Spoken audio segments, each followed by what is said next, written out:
Fala, nação rubro-negra, sou eu, Fabrício Lopes, aqui do nosso canal Resenha Rubro-Negra. Hoje tem Mengão, hoje tem jogo do Mengão, 37ª rodada do Campeonato Brasileiro. Flamengo e Santos se enfrentarão às 20 horas no Maracanã, na penúltima partida do Mengão, queridão, nesse certame nacional e também na temporada. Acabou a temporada, mas esse jogo, quinta-feira, contra o Atlético Goianiense, e acabou a temporada. Como é que nós vamos ficar sem Mengão até pra lá do meio de janeiro, que é quando começa o Campeonato Carioca?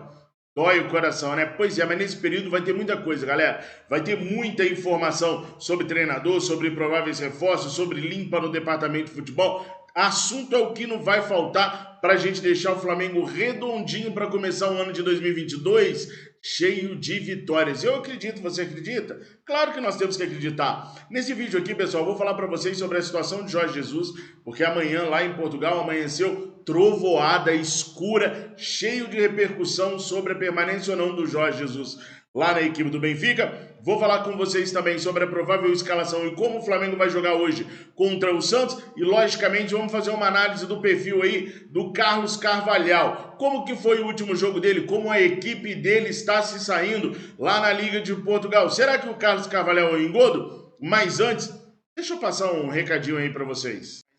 Eu gostaria de falar com vocês sobre o OneFootball, o maior e melhor aplicativo de futebol do mundo. Com o OneFootball, nós podemos assistir o scout dos jogos do Flamengo e dos seus adversários em tempo real. E agora, nação, tem uma novidade a mais.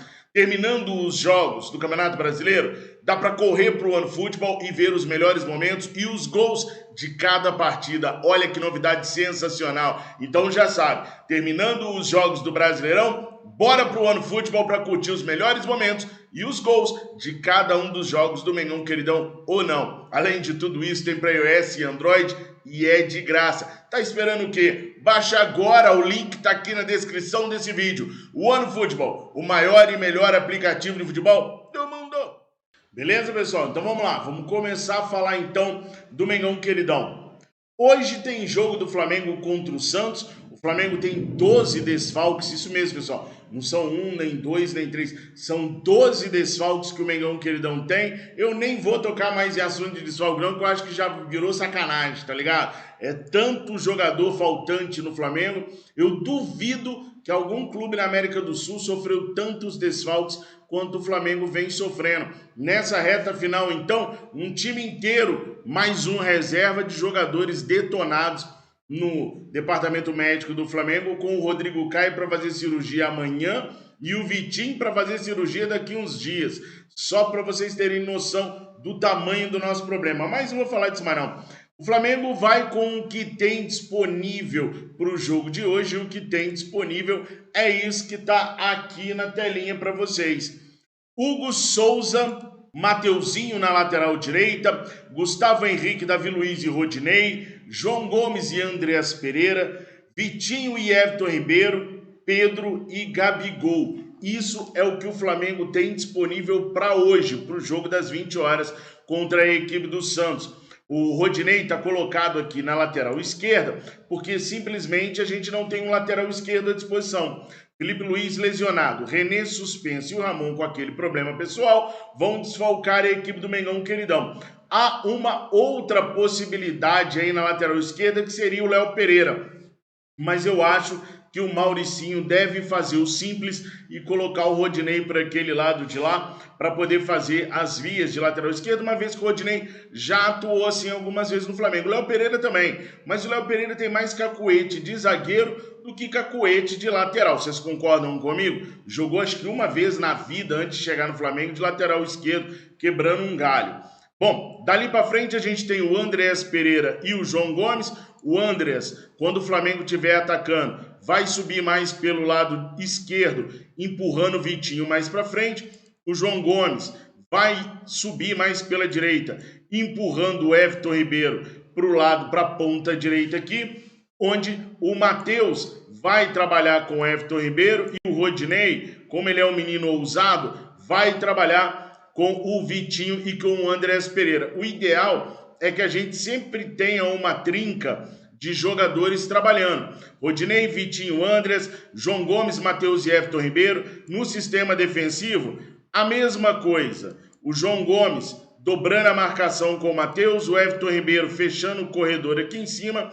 E aqui do lado esquerdo a mesma coisa, o Vitinho fechando o corredor em cima, o Andreas Pereira fechando aqui, duplicando a marcação para ajudar o Rodinei. Então assim o Flamengo deveria jogar de forma defensiva e de forma ofensiva, contando com os laterais como eu mostrei, ou então fazendo a trinca Andreas, Vitinho e Pedro de um lado e Gomes, Everton Ribeiro e Gabigol do outro lado. Dessa vez, nós teremos aí Pedro e Gabigol jogando juntos no ataque, o que pode ocasionar por algumas vezes também a caída do Everton Ribeiro pelo meio, a abertura do Gabigol para a ponta direita e o Pedro ficando sozinho aqui como centroavante, recebendo as bolas do Vitinho, do Gabigol, as enfiadas do Everton Ribeiro e do Andreas Pereira. Então é uma maneira que o Mauricinho vai ter de trabalhar com a equipe do Flamengo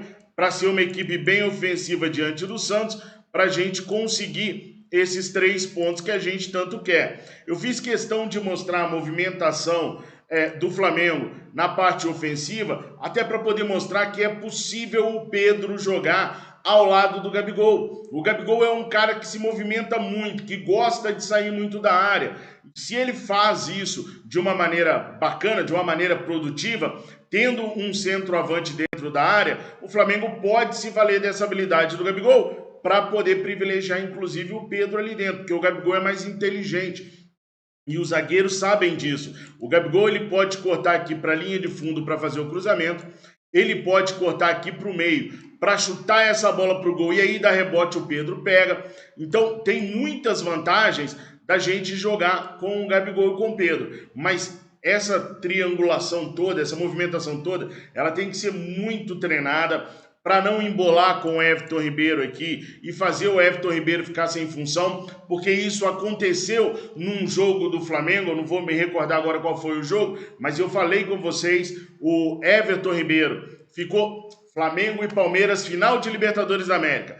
O Gabigol descia muito para a ponta direita e empurrava o Everton Ribeiro para o meio, porque o Everton Ribeiro não tinha espaço para trabalhar aqui. Aí o Everton Ribeiro vinha para o meio e no meio, gente, ele recebe essa bola de costas, porque vai ter o zagueiro da equipe adversária aqui.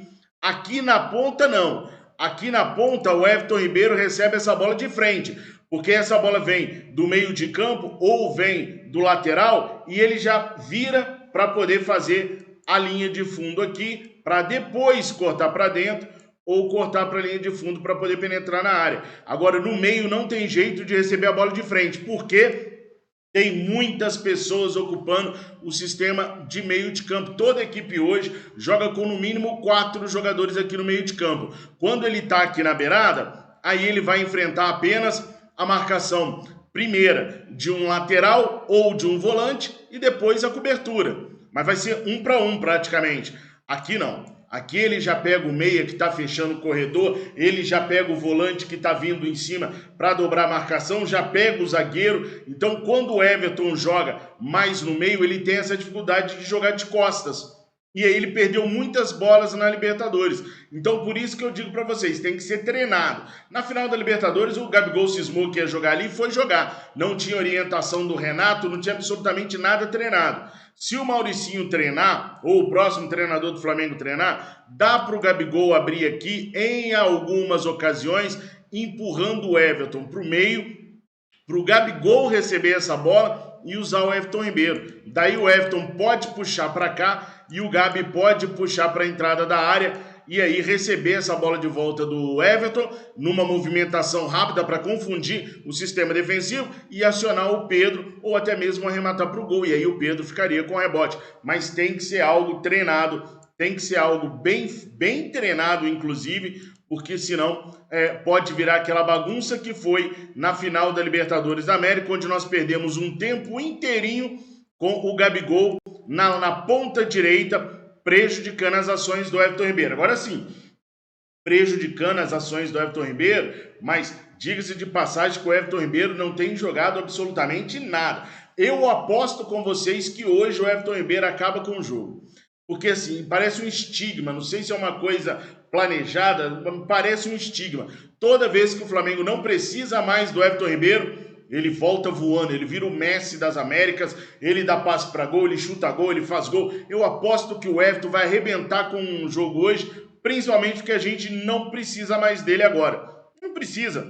O Campeonato Brasileiro não está valendo mais nada agora, a gente não tem porquê, né? Ganhando ou perdendo é segundo colocado. Aposto que o Everton hoje arrebenta a boca do balão, vai encher os olhos de muitos torcedores rubro-negros.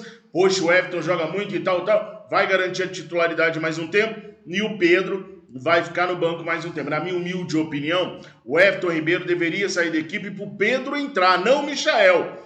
Por quê? Porque é possível montar a equipe com o Pedro e o Gabigol, como a gente está vendo aí em cima, com o Arrascaeta mais centralizado e com o Bruno Henrique ali onde o Vitinho está. É perfeitamente possível fazer isso. Agora o Michael não atua pela direita.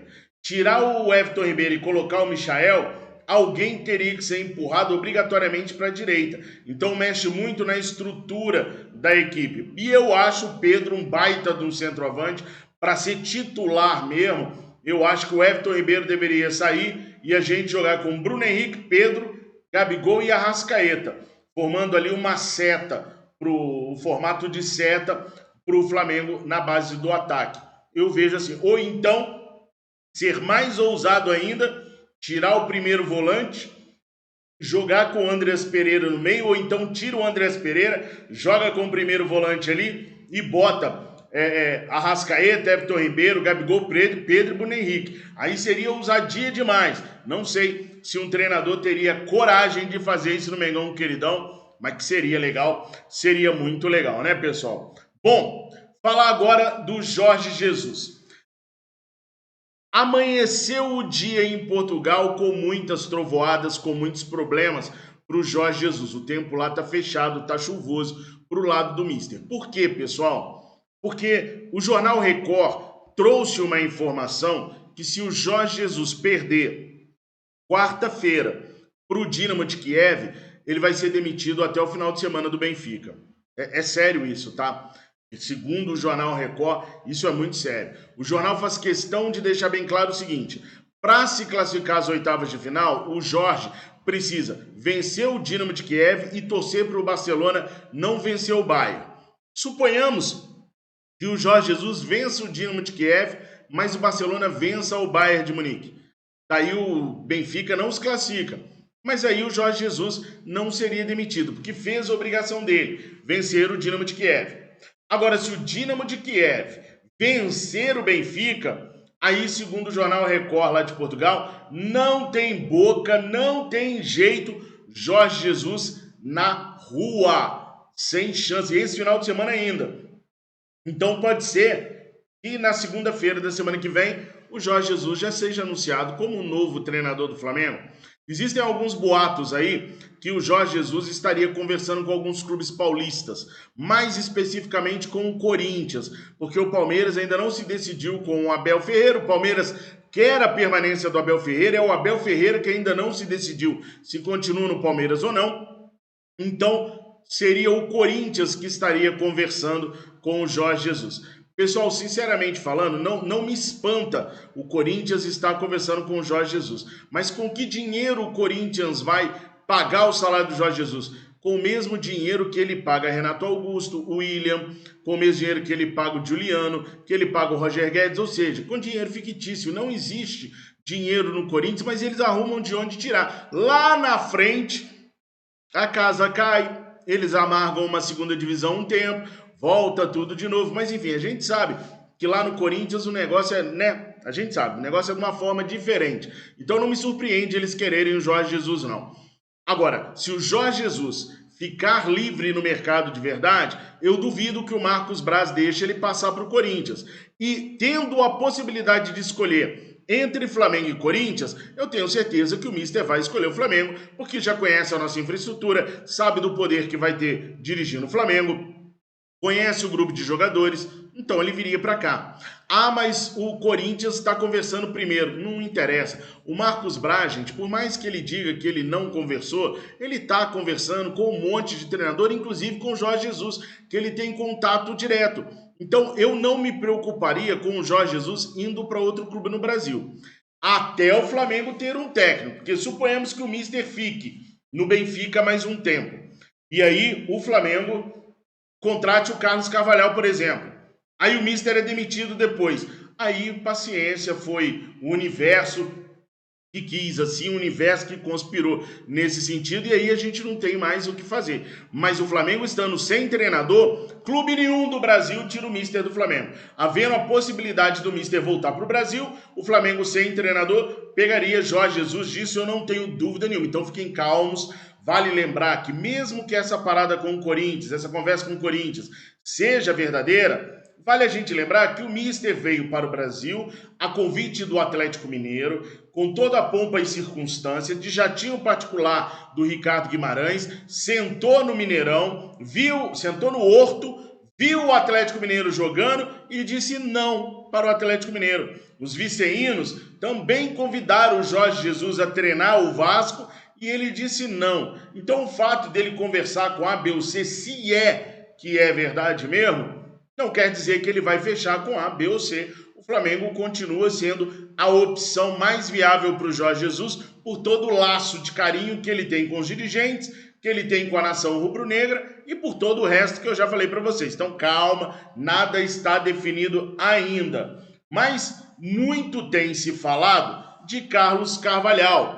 E aí é o seguinte, vocês me conhecem, eu sou um estudioso, graças a Deus, eu sou apaixonado por estudar futebol, tenho dezenas de livros, leio bastante coisas a respeito, assim como li bastante coisa sobre o Carlos Carvalhal. E não foi hoje não, foi lá atrás, há 2 anos atrás, quando o Flamengo resolveu buscar o Carlos Carvalhal, que não veio por causa da situação pandêmica que nós vivíamos. Então, há 2 anos que eu venho acompanhando o trabalho do Carlos Carvalhal, venho lendo a respeito de tudo que ele faz e ainda há pessoas com dúvidas da competência do Carlos Carvalhal.